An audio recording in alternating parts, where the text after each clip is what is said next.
اعوذ باللہ من الشیطان الرجیم، بسم اللہ الرحمن الرحیم۔ آج کی یہ ویڈیو اس معاملے کے لیے مختص ہے کہ مسلمانوں کے اندر جو مختلف رجحانات ہیں، قرآن و سنت، اجماع صحابہ اور فقہی مسالک کی پیروی کے حوالے سے ہم آج اس کا کچھ تجزیہ کرتے ہیں۔ یہ سامنے ایک ٹیبل ہے، اس ٹیبل کے 5ویں نمبر سے سب سے آخر سے ہم شروع کرتے ہیں۔ ایک تو ہمارے ہاں عام مسلمان ہیں جنہیں ہم عام مقلد مسلمان کہتے ہیں، جن میں حنفی مسلمان شامل ہیں۔ زیادہ تر پاکستان میں حنفی ہیں، انہی میں شافعی بھی، مالکی بھی، دیوبندی بھی شامل ہوں گے، لیکن ہمارے ہاں حنفی اور پھر آگے بریلوی دیوبندی کی تقسیم ہے۔ ان لوگوں کا قرآن، سنت اور فقہ کے حوالے سے کیا رویہ ہے؟ تو یہ قرآن مجید کو، اس کا عموم اور خصوص دونوں کو، اور سنت رسول صلی اللہ علیہ وسلم کو اور اجماع صحابہ کو، اور پھر اس کے اوپر قیاس کو اپنے اوپر بائنڈنگ یا لازمی سمجھتے ہیں اور اس کی پیروی کرتے ہیں۔ ان مسلمانوں کے نزدیک کسی ایک امام کی پیروی کرنا تعین کے ساتھ ضروری ہے، اور پھر ان کا معاملہ ایسے ہی ہوتا ہے کہ جب کسی ایک امام کی یا اس کے اجتہاد کی پیروی کی جاتی ہے تو تعامل صحابہ کو بھی، سنت رسول کو بھی اور قرآن مجید کو بھی اسی امام کے فقہ کے حوالے سے دیکھا جاتا ہے۔ جس طرح ان امام صاحب نے، ان کو جو بات سمجھ آئی، انہوں نے اپنی فقہ میں جو بات درج کی، اسی کو اختیار کیا جائے گا اور اسی کی پیروی کی جائے گی۔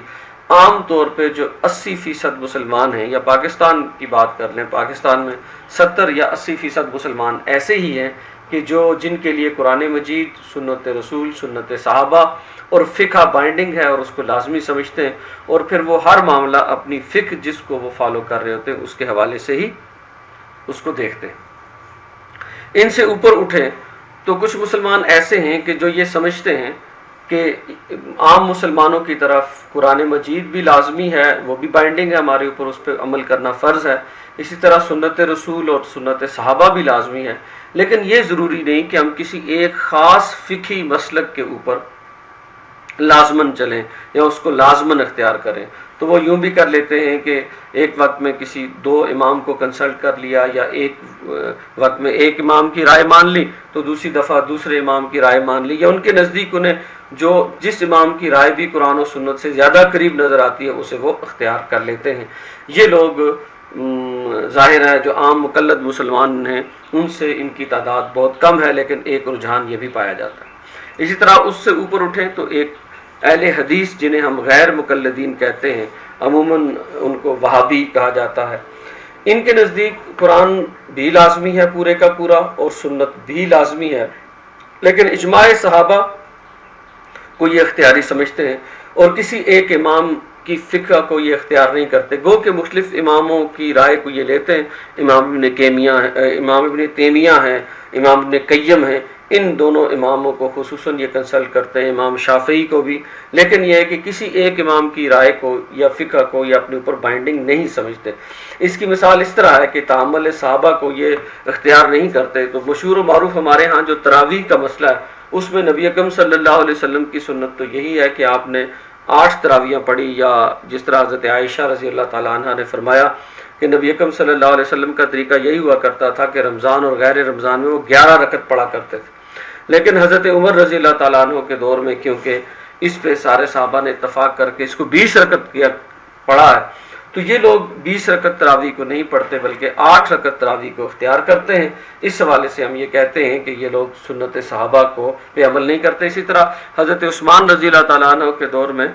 جمعہ کی 2 اذانیں شروع ہوئی، لیکن ہمارے جو سلفی مسلمان ہیں وہ ان 2 اذانوں کو بھی اختیار نہیں کرتے۔ آج ہی وہ جس طرح حضرت عمر رضی اللہ تعالیٰ عنہ اور حضرت ابو بکر صدیق رضی اللہ تعالیٰ عنہ کے زمانے تک چلتا آ رہا کہ جمعہ کی ایک ہی اذان ہوگی، تو یہ لوگ آج بھی ایک ہی اذان دیتے ہیں۔ ان سے اور اوپر اٹھ جائیں تو وہ لوگ کہ جنہیں ہم عموماً منکرین سنت کہتے ہیں، یا جن کے سر خیل پرویزی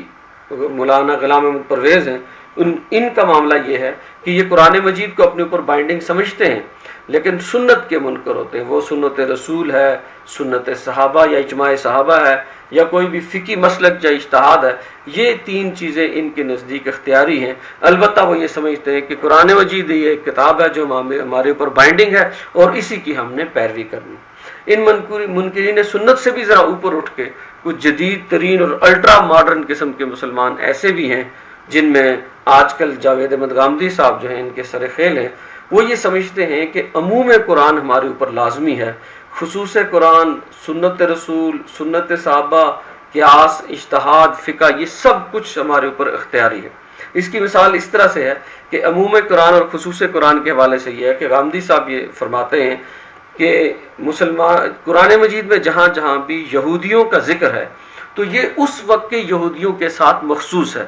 ان کی جو معاملات ہیں اس کو ہم آج کے یہودیوں پہ بین ہی ان کا اطلاق نہیں کر سکتے، اور آج کے یہودیوں کے لیے اس سے ہم کوئی بات اس کو جنرل کر کے اس میں سے نہیں نکال سکتے، یہ اس وقت کے یہودیوں کے لیے تھا اور یہ معاملہ جو ہے وہیں ختم ہو گیا۔ البتہ قرآن مجید میں جو عمومی ہدایات ہیں کہ نماز پڑھو،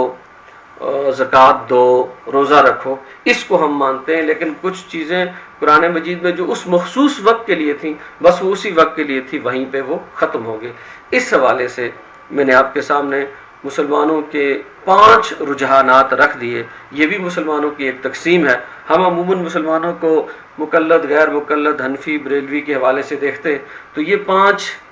طرح کی تقسیمیں میں نے آپ کے سامنے رکھی ہیں۔ جزاک اللہ خیر۔